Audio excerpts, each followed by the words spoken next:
This episode is sponsored by Local First Arizona. Local First Arizona is dedicated to the success of Arizona's locally owned businesses and communities across the state, including Tucson. As the largest local business coalition in the country, Local First assists independently owned businesses of all sizes create jobs and strengthen the local economy. Local First also works to achieve racial equity, reduce environmental impacts, improve healthy food access, and develop economic opportunity in rural, tribal, and urban communities. Learn more at localfirstaz.com and find a directory of locally owned businesses near you.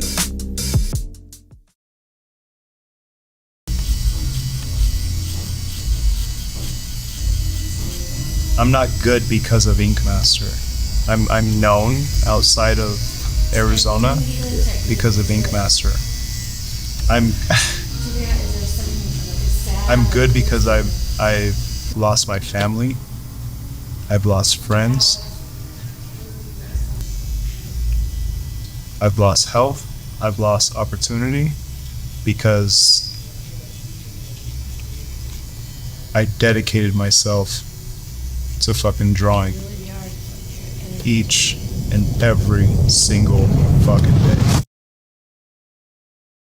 Anthony Michaels, a self-taught creative soul, had a talent for art since he was a kid.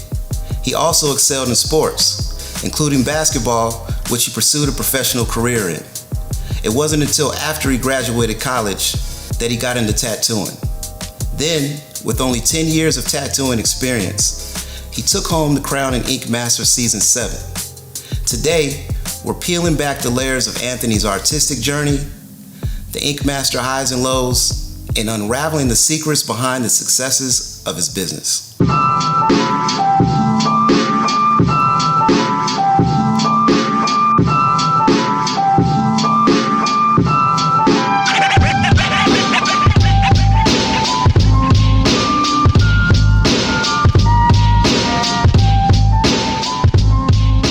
Anthony Michaels, being that you have an innate capability for gifts as an artist and athlete, I'd like to start off by talking a little bit about your relationship with art and your relationship with sports as a kid. Was there any sort of internal conflict in partaking in both?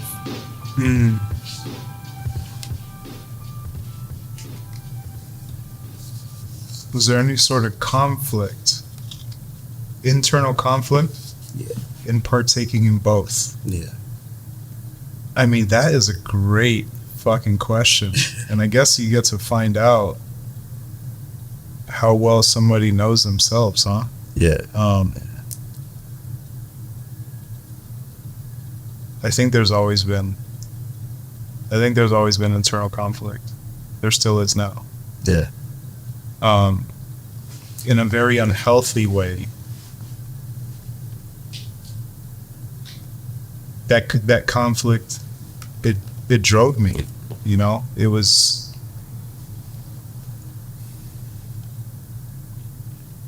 as terrified as I was to get something wrong, that fear at the same time would tell me to do it, because I didn't want to get in trouble for not fucking trying something or not doing something. Right. There was constant fear behind everything I did in life. That's a great fucking question. Yeah. There was conflict in everything I did in life. Sports, and that's with art. Everything that I was downloading and seeing that was about art. Sports, I don't remember how sports started for me. I'm sure my mom I had no choice, and she kept me busy. But I mean, I did it all. Yeah. Baseball, soccer, football. I touched basketball freshman year in high school, 8th grade, and freshman year in high school was when I started with basketball. For the first time, like organized? Yeah. Okay. Yeah. And I fell in love. But there was definitely anxiety of performance, anxiety of impressing and getting acceptance from my mother. Everybody in my family, men and women, on my mom's and dad's side, have master's degrees. They're business owners. We have over 350 years of government service in our family. Wow. Everybody is like, yeah, high achieving. And I'm just over here fucking running around, banging my head on the floor when I'm crying and throwing tantrums, not wanting to do what everyone else is doing. Just always just very different. But I learned to fucking push that shit down and do what I'm told to do. So art and sports allowed me to forget about that shit, you know? And so I bottled it in because I learned to cope on my own, not having my mom around because of what we were dealing with as a family. I learned to push it down, right? And so I would express and release through art and through sports. Art was very calming, and there was a ton of aggression in sports. So the conflict was really just trying to find that sweet spot, right, to where all cylinders are firing properly, and you're not too high and you're not too low. You're fucking in the zone. I'm drawing and I feel good. I'm not worried, not afraid. And I'm fucking blowing by my defenders left and right, and I'm scoring goals, and I'm fucking knocking shit out of the park. Of getting to those moments, all of that internal struggle and turmoil really helped me get to those moments. But I see now, like, that method isn't working for me anymore. Holding it in and using that fuel to so unhealthy. Yeah. It's so unhealthy, so disconnected. And so I wasn't say inauthentic, and it's not. It's just it's another version, right, of who we are, that people don't get to see. So there's always been conflict, man. Yeah. There's always been conflict. And now I have worked, and I'm still working towards being gentle with myself, right? And so when the conflict is happening, just kind of accepting it as a message that maybe something needs to kind of shift or change, right? It doesn't have to be this old thing that it used to be. Right. You performed, you've succeeded, right? So now why are you doing this? Yeah. And so the conflict now is different. It's repurposing, getting back on track with that. And so I'm not a child anymore. I'm 40, right? Yeah. So now what are the fears about? Yeah. And it's gonna be tough because, again, all the conflict has to do with performing for the outside world, and not staying true to who I was. But I couldn't. I'd do what I was told. You know what I mean?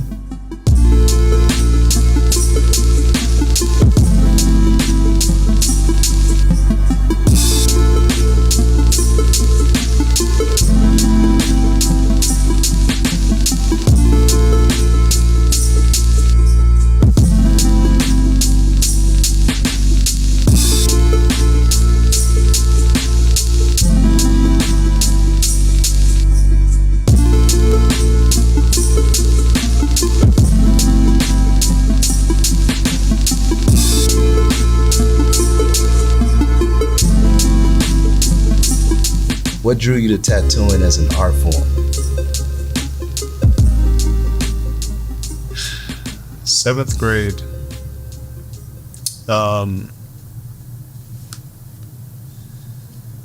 I've mentioned this a couple times. I don't remember what class it was, but we were definitely going around the room, and everyone was talking about what was going to be our pursuit.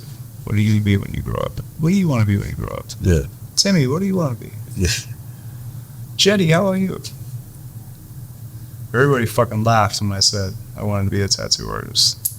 So you knew back then? 7th grade. Okay.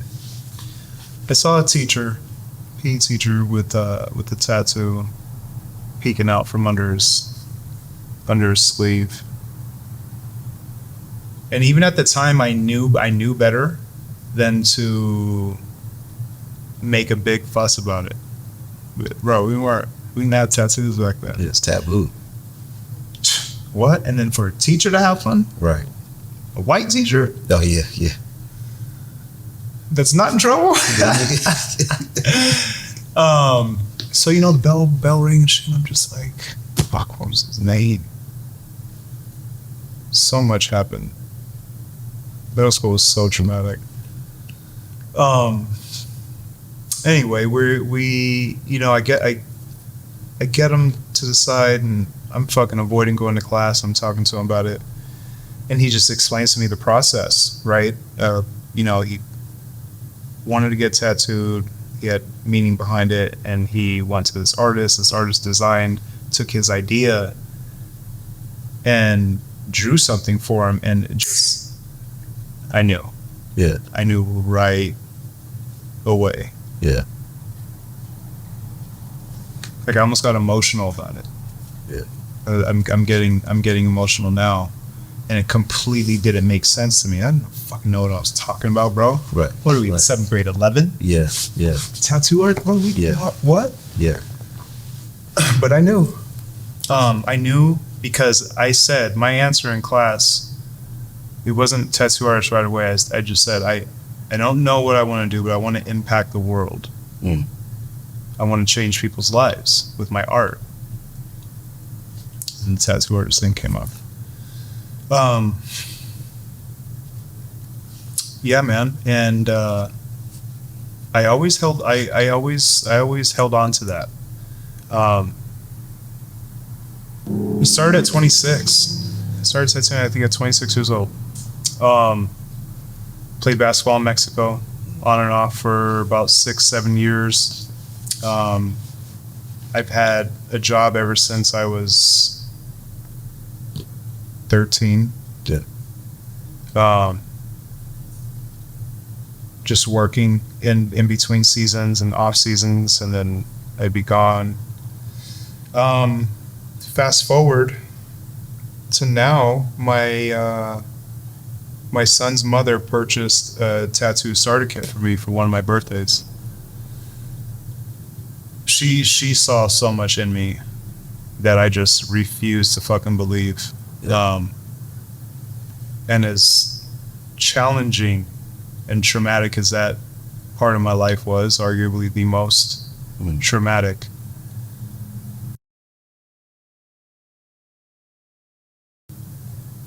I did get a sense of, I had little glimpses of like self-worth, and she helped a lot with that, you know. And it only started to click when I would actually take action on things that would that she would suggest and recommend per my talents, right? One day I was just miserable at work. I got home that night and decided to open the box like 6, 7, 8 months later. Like, man, these fucking, I thought I was shit. Fucking, sipping on some. I was letting her hype me up. Yeah, man, I'm dope, man. I should be tattooing, making all kinds of money. And damn near shit bricks when I opened that box because I had to put the machine together.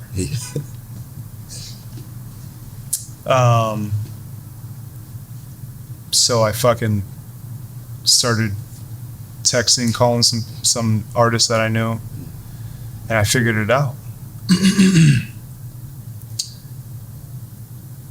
Grabbed a grapefruit, tattooed the grapefruit, took that shit into work the next day, put it on my boss's desk, put my 2 weeks in.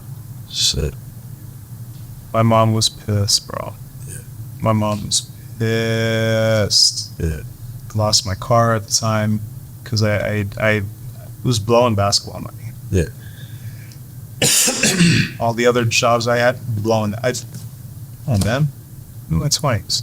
You know what I mean? Yeah. I came from nothing, so don't let me earn some shit. Right. No, I'm enjoying all of this. Yeah. You know what? If my boys are with me, we're all enjoying all of it. Splurge. Bro, it was rough. It was rough, but all of the doubt, all of the fear, that inner fucking struggle, it started to happen again. And it was either make this happen or go back to how it was when you were a child, you know? And that just wasn't a fucking option. And one thing my mom told me, man, God, she was so disappointed. She was just like, well, son, if that's what you want to do, or if you want to pick up trash and garbage for the rest of your life, be the best fucking person doing it. Right. Be the best one doing it. Right. If you're gonna be a garbage man, be the best one. Yeah. And now she can't see me without tattoos. You know what I mean? It doesn't make sense to her. She had no idea how dedicated I was. Yeah. And that kind of fucked me up. Yeah. That fucked me up because I took that as like, oh, well, like you maybe had doubt in me. But at no point did I ever feel like my mom didn't instill that, and she didn't. At no point did I feel that she did not provide me with what I needed to succeed.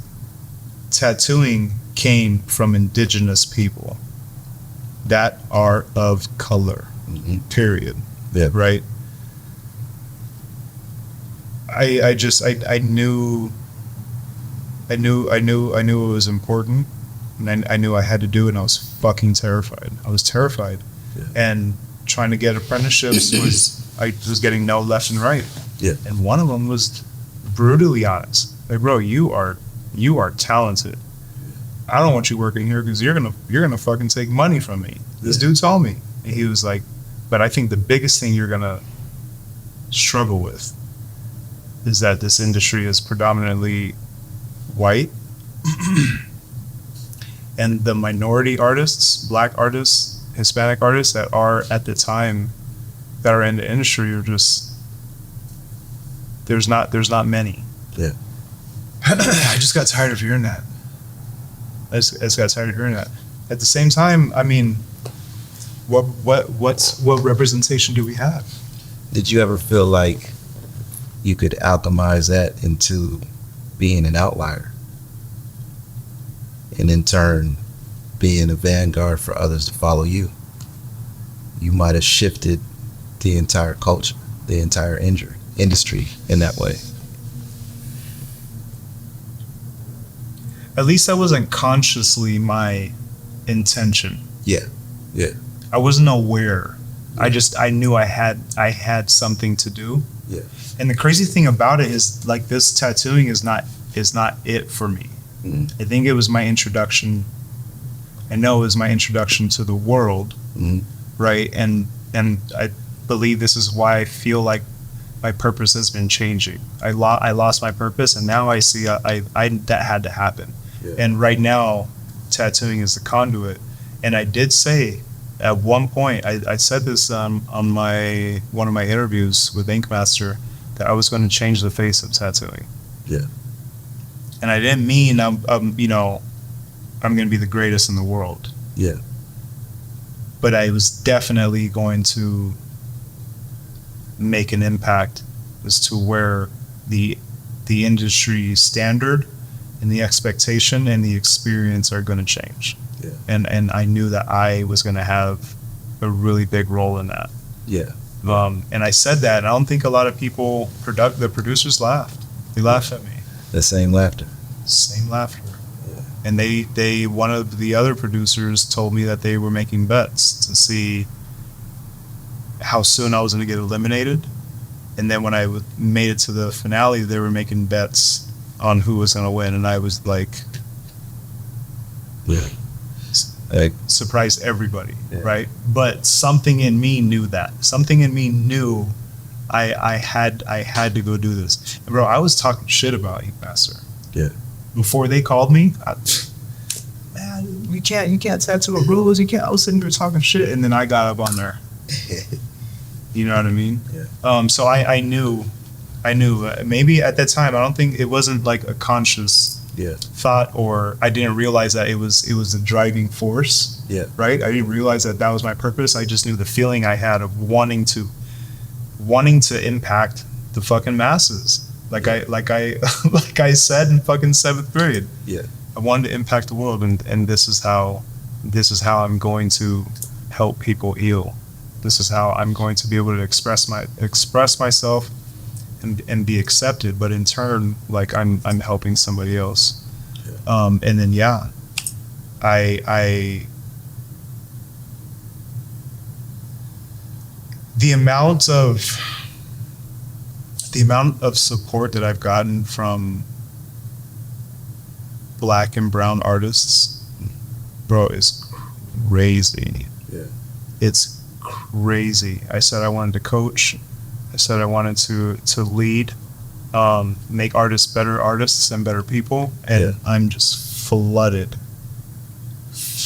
with people wanting to come to seminars, right? Wanting to apprentice, wanting to learn, wanting to rebrand themselves.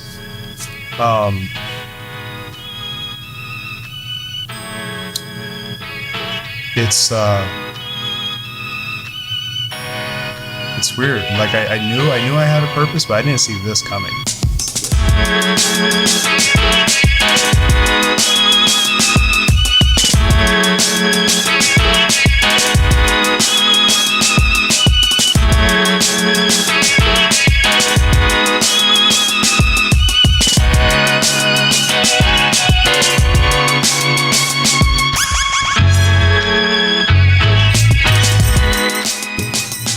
You were the winner of the grand prize on season 7, 2016. Can expound more on your experience with Inkmaster? Damn, I'm about to talk to you about my experience with Inkmaster before my therapist. And he's been telling me I can't keep running from it. Yeah.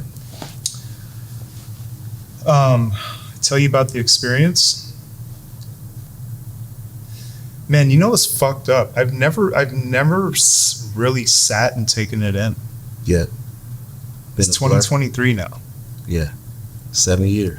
I've never sat back and been like,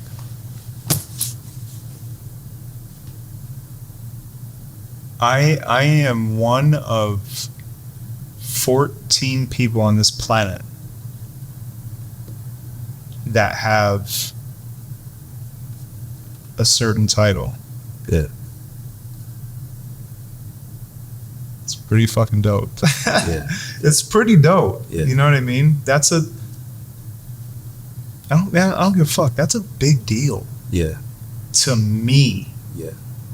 It's a big deal to me. Yeah. For those out there that are familiar and know of Yuma, Arizona, born and raised, and it's this big. Yeah. Yeah. We had brought nothing. Yeah. My sister and I share clothes. Sometimes, a lot of times, we wouldn't eat. A lot of times, my mom wasn't home because she's working, trying to keep us alive, trying to keep the lights on, trying to have enough money to pay for the exterminator to come so the roaches ain't crawling all over us.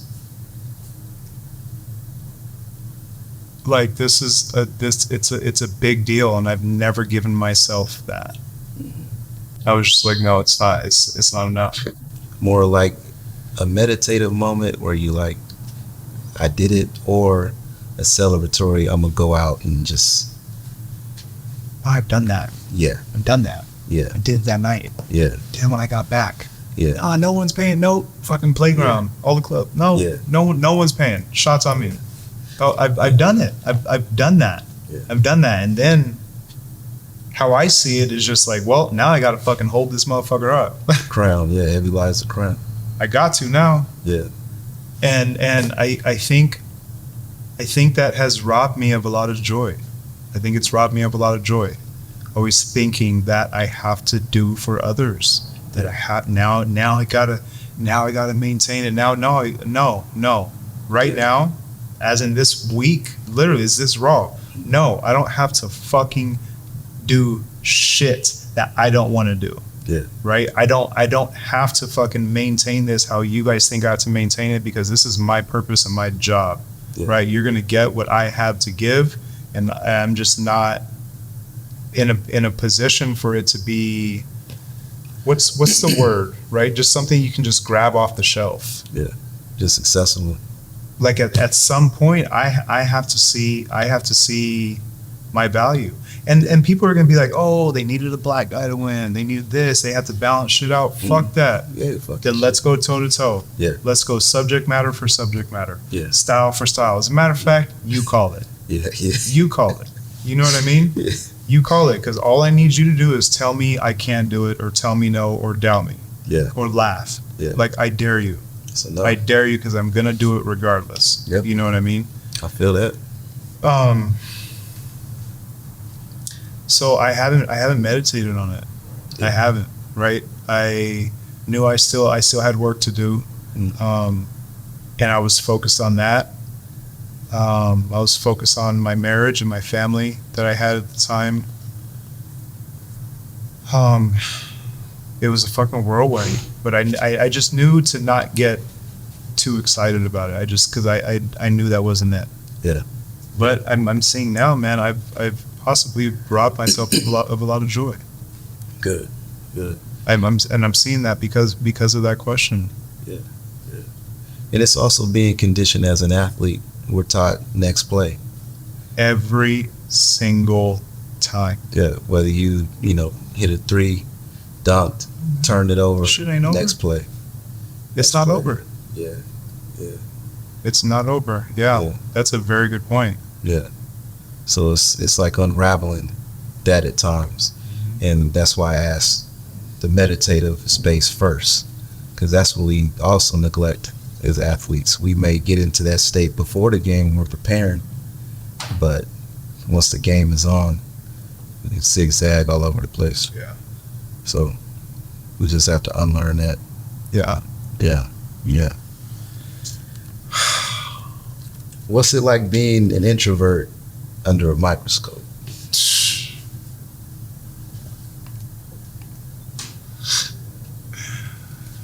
The cool thing about it is no one ever really knows what the fuck I'm thinking. There's so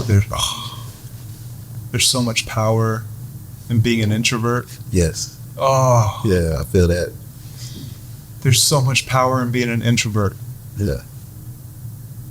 Until you experience the power of freedom. Mm-hmm. Bro, because the introvert, it's comfortable. Yeah. So of course we're gonna feel confident. Yeah. And you don't know. I got this. I know this. You don't know shit. Yep. At the same time, you're right. I don't know shit. Yeah. And since you want to say there, you don't know shit either. It's a double-edged sword for me. And right now I'm learning to, as much as I fucking don't like it, bro, I'm learning to let go. I won't go to fucking sporting events or concerts because I don't want to walk in front of people and trip on the seating, trip on the bleachers. Yeah. I don't want to get laughed at. Go viral and shit. Yeah. Bro, fuck that. Fuck all that. My introverted ass will sit right here and y'all can tell me about the fucking game. You know what I mean? I'm good. Until I gave in and let somebody take me to one of my first NBA games in front of fucking hundreds of thousands of people. And it was one of the best experiences I've ever had in my life. Yeah. So the power that I felt in that moment was more than the power and the comfortability I have in being an introvert. So I'm learning when now when to be an introvert and when not to. Yeah. But also that may no longer be my truth. Yeah. It may no longer be my truth. Yeah. I'm 40. I don't have to fucking be up under mom, like being controlled. Yeah. You know what I mean? Yeah. Getting my ass beat around the clock. Like those days are over. Yeah. So why continue to tell yourself that you're an introvert? Right. Why continue to feel like you're not allowed to go have a good time? Why continue to feel like you're not allowed to fucking have a belly laugh or burp by mistake at the dinner table or put your fucking elbows on the table? Right. Why can't you? Yeah. Why can't you? So it's tough, man, because I still like being an introvert, but I don't think who I'm becoming and who I'm transcending into, I don't think that is a part of me. That's the other side of freedom you touched on. Yeah.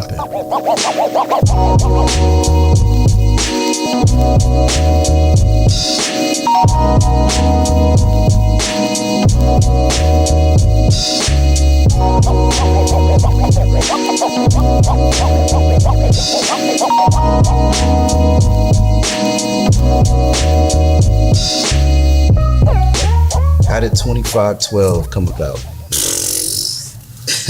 Yo, 2512. 2512 started with writings on the wall. Literally. Writing on the wall. Intentions, ideas, questions, shapes, figures, symbols. For years, I've been trying to figure out, stressing over a business name. This is when I was still at Metro. I'm just getting my ducks in a row. Years and years and years and years and years. And everything, I mean, tattooing is hard. Tattooing is stressful for clients. There's a ton of anxiety going into getting a tattoo. Yeah. What is it going to feel like? Where am I going to get it? How big is it going to be? Is my artist's breath going to stink? What's the shop like? Is the bathroom dirty? Is it like, who, bro? We're human. Yeah. We're human, right? And so I didn't want it to scream tattoo because I don't want it to be intimidating. I want it to be inviting. It's going to be healing. It's going to be purposeful. It's going to be energizing, right? It's going to be supportive. And just nothing worked, bro. All the names I was coming up with, just corny. Yeah. It just didn't feel right. Yeah. 3 years, 4 years, this has gone on. Yeah. We started looking for places. Mike has dabbled in real estate. He's very, very business forward, very smart. And everyone was saying no to the tattoo shop. Everybody we asked and looked into. Mike found this place, and I couldn't stand it because it wasn't what I envisioned. It wasn't what I intended to do, aesthetically and physically, right?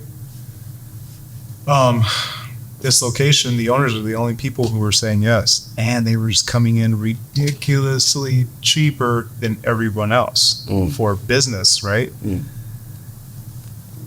I almost had to.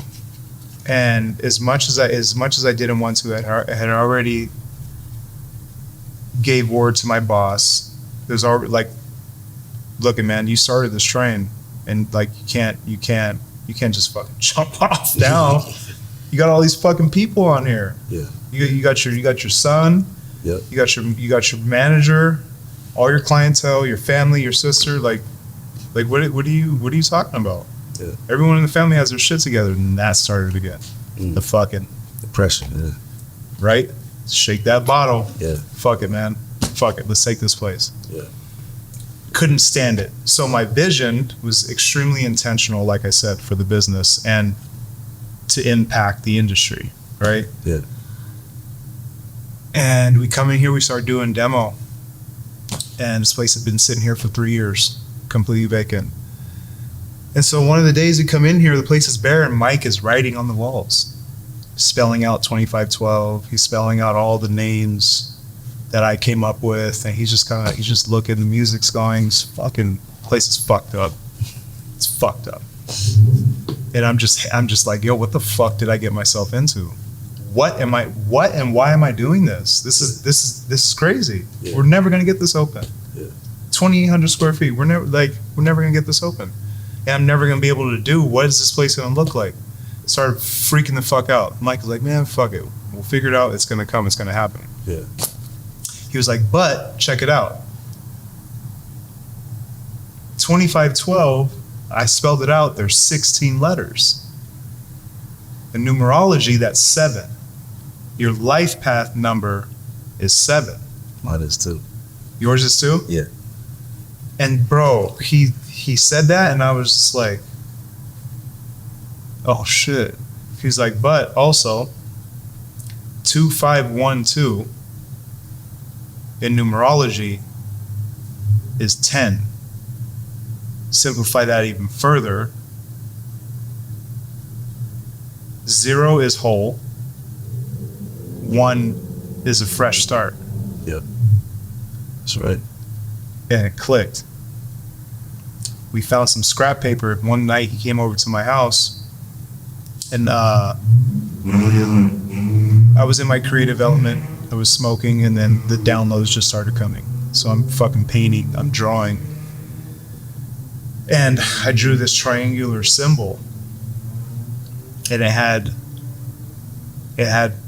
maze pattern drawn inside of it that's inspired from the indigenous people of Panama. It's where my family is from. And we went back to that drawing, and it was in the shape of a triangle, and there was notes on there explaining that whatever this triangle was going to represent was for new beginnings and to be centered and balanced with light, love, and positivity. Mm. Which then became the logo for 2512. Because this is a transformative space, and the intention here is for people to heal, for people to feel safe, for people to have a completely different experience, not only with tattooing, but with themselves. Mm-hmm. And so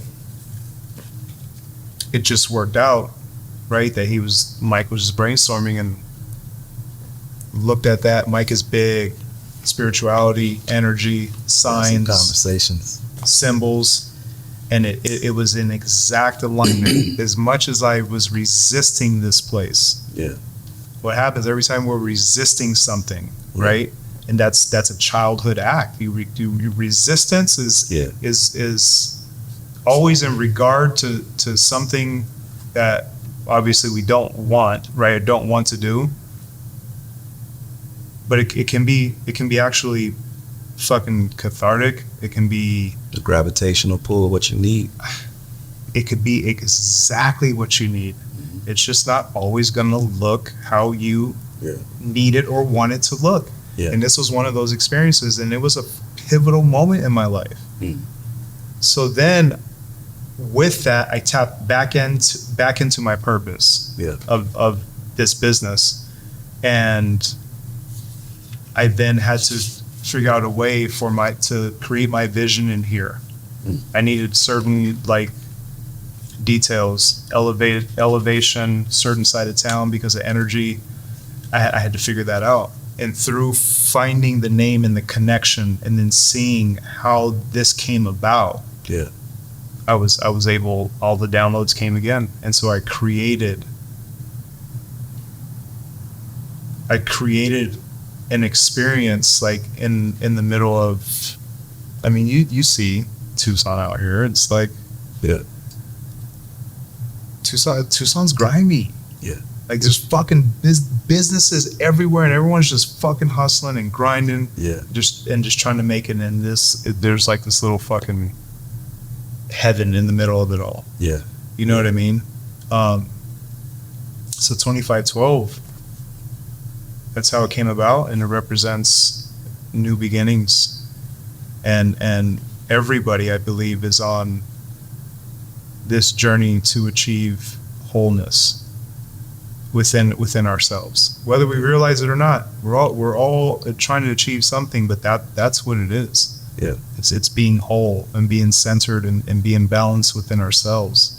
Yeah. Right. That's what joy. That's what happiness is. That's what being content is. Yeah. That's what 2512 represents. It's a place of protection. It's a place of healing. It's a place of transcendence, transformation.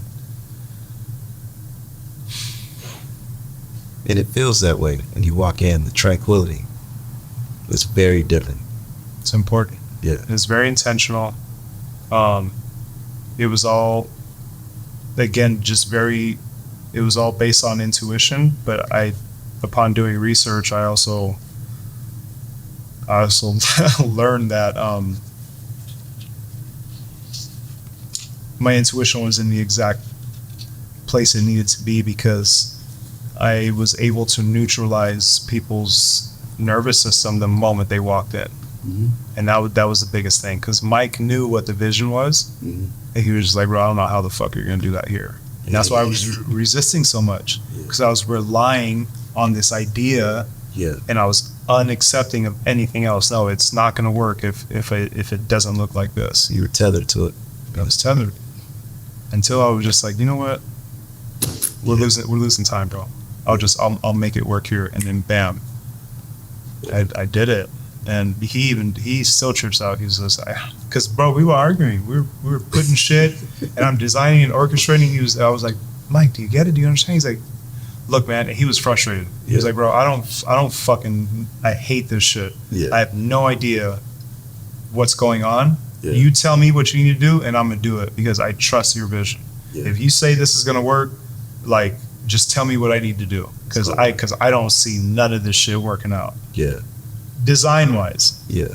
And then it happened, and then it's crazy. Manifested. Crazy, man. Yeah. Yeah. So 2512, really, it was 2512 is just about giving in and starting over, starting fresh. Yeah. It's okay in here in this space. It's okay. It's okay to let go. Yeah. And to start fresh. Yeah. You know, for artists and clients. Yeah. We have people coming here just to disconnect on their lunch breaks. Yeah. And they just they just mellow out. Yeah. And then they have their second one when they go to work. Yeah. We have students coming here and study instead of cartel, because the energy in cartel is too crazy. Yeah. And then they come back telling us that their grades went from fucking passing to like at the front of their class. You know what I mean? Yeah. And so I've dropped in here, and I feel like putting on a robe and some fur-lined slippers. It feels good in here. Bro. So it's definitely the atmosphere. Yeah. Yeah. And now that you speak on it, it's like that's what it is. Absolutely. Yeah. Yeah. Definitely architected that. Yeah.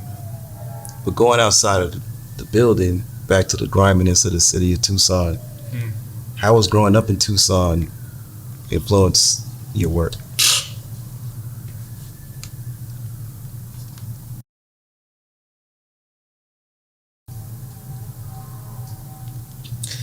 The diversity. It's brought diversity, and it's allowed me the bravery. I heard this one time from a woman at a bar randomly one night. Tucson is small, but we're mighty.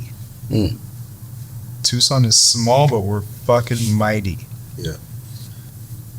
Being able to be versatile, to me, is a representation of our culture, our food, our art, our personalities, our ethnic backgrounds.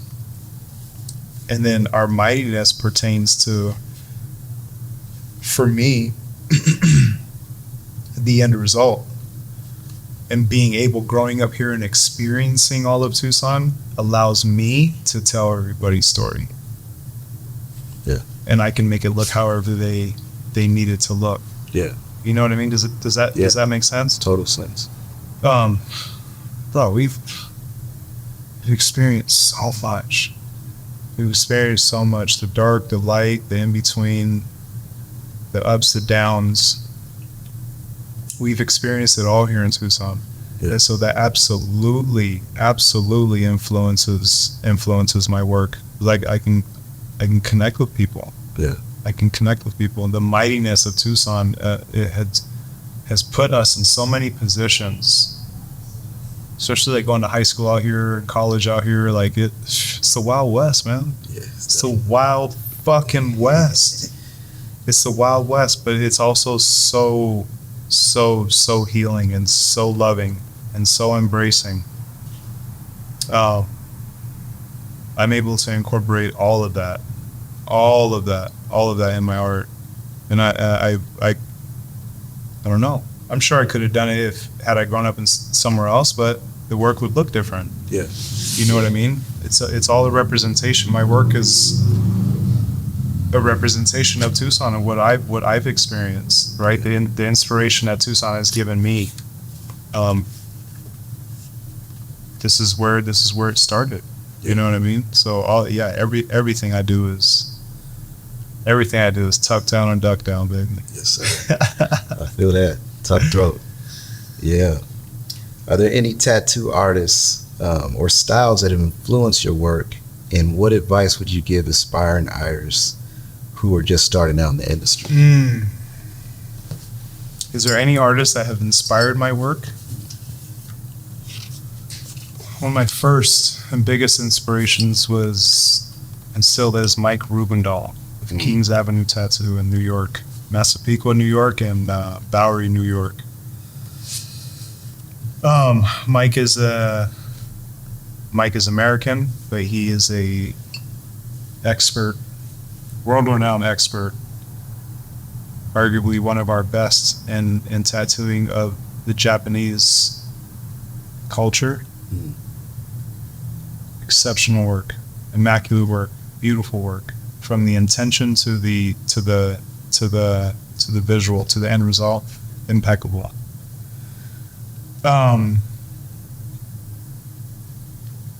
He was the first person to really, as an adult, and when I started tattooing,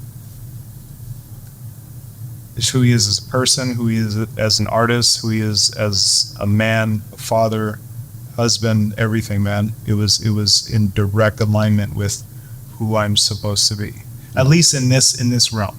Yeah. In this chapter, huge influence. And it was all just based. It was all like integrity based. That's what resonated with him the most for me. As far as advice,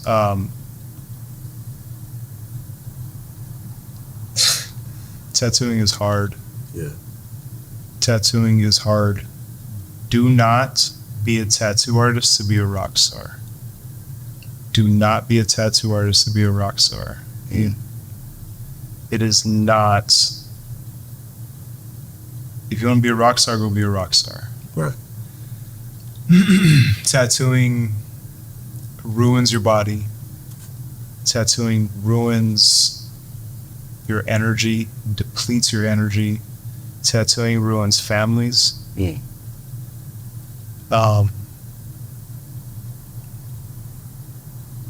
Tattooing ruins your health. You really have to have a reason to tattoo that would essentially better you as a person. Because, man, if not, if you go into tattooing to be cool or to just to be a tattoo artist, because that seems like the cool thing to do, or to be a rock star, you're gonna fucking get swallowed up. You don't make any money for at least 5 to 7 years. Yeah. You make no money. Tattooing is a luxury. And I was given an opportunity that I capitalized on because I'm coachable and I listen.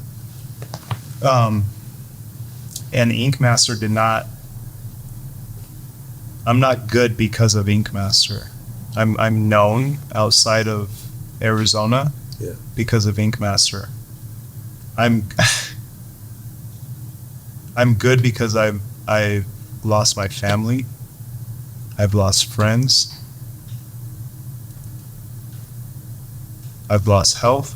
I've lost opportunity because I dedicated myself to fucking drawing each and every single fucking day. Good.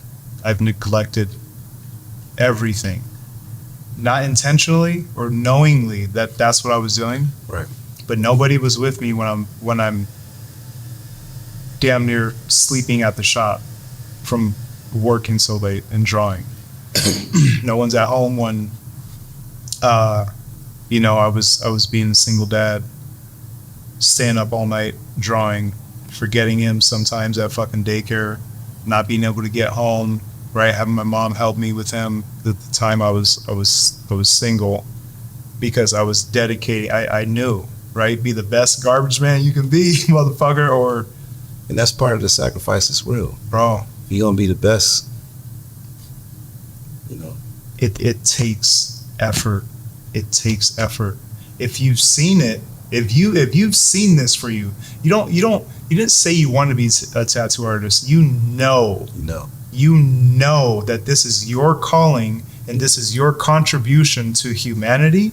Yeah. Go for it. Yeah. You know what I mean? Because you're gonna get to a point to where you're gonna understand, like, I have to immerse myself in this. If this is your purpose, it was my purpose. Yeah. Yeah. So nothing, not my mom, not anything was gonna take me from this. And I've lost everything. Yeah. Because of this.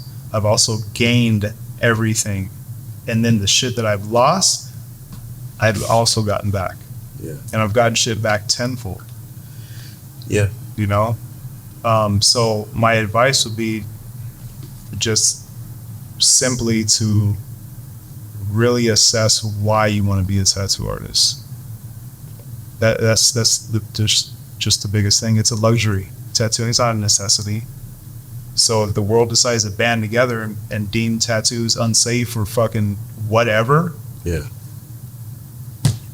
then what are you gonna do? Yeah. It's like one person had everything and nothing, and another had nothing and everything. And how you explain it sounds a lot like boxing. It's like the hurt business. It's not glamorous. It's gonna beat you up, literally. And I think it's important that you touched on that. Like, it took you 5 to 7 years to really get where you wanted to be financially or acclaim or all of those things. Because a lot of people now it's instant gratification, especially with the internet and social media. Like, we came up in a time where we didn't have that. Yeah. So now a lot of kids, we really had to show up. You had to show up. Now it's like, shit, you can do whatever. Yeah. And you neglect the work, and you might ascend to a certain point, but you don't topple down just as fast because you didn't have to go through shit to really attain that. Exactly. So everybody needs to know that part of your testimony. Exactly. Yeah. Because that's the realest part. This is it's either your purpose or it's not. Yeah. And if it's not your purpose, that's fine. Yeah. That's fine. But you're only going to be as good as the work you put in. Yeah. Right? If it's your purpose, same thing. You're only going to be as good as the work you put in. But you're supposed to do this. You know what I mean? So you're not going to be depleted. Mm-hmm. You're not going to run into. You're always going to be in abundance. Basically, there's so much running through my head. I'm having trouble like picking the right things to say. But if it's your purpose, what you're going to experience is for you. Yeah. And you'll know in tattooing, you'll know right away. Yeah. You'll know right away, Rob. And just with anything, with your calling, if you get called for it, you can't hang up. You can try. Yeah. You know, ain't no such thing. Yeah. But man, as in closing, as your friend, I want to wholeheartedly take this opportunity to tell you that you've always been a paragon of genuineness to me. Way beyond the accolades, I'm proud of who you are as a human being. Thank you for being born. My love for you is abundant, and I'm always here for you. Like, we've talked off camera innumerable times as friends back to when we was 16 years old, and I had to read that verbatim because I need you to soak that in. Like, no matter what, like, I'm always gonna be here, dog, and I want you to succeed in so many different ways. Your transcendence, whatever you want to do in life, whether it's in this shop, putting ink on somebody or whatever, like, I got you. Thank you, brother. Yes, sir. Hey, thank you, nowadays the pain follow me. Deal with trauma privately. I don't wanna be a burden. I handle things defiantly. Spent a decade searching for a higher power guiding me. Figured out that faith is not up there, that it's inside of me. Act with execution. What's a plan with zero action? Faced with bad habits, knowing it's a magnet to my imbalance. I'm somewhere between confidence and arrogance. The middle ground is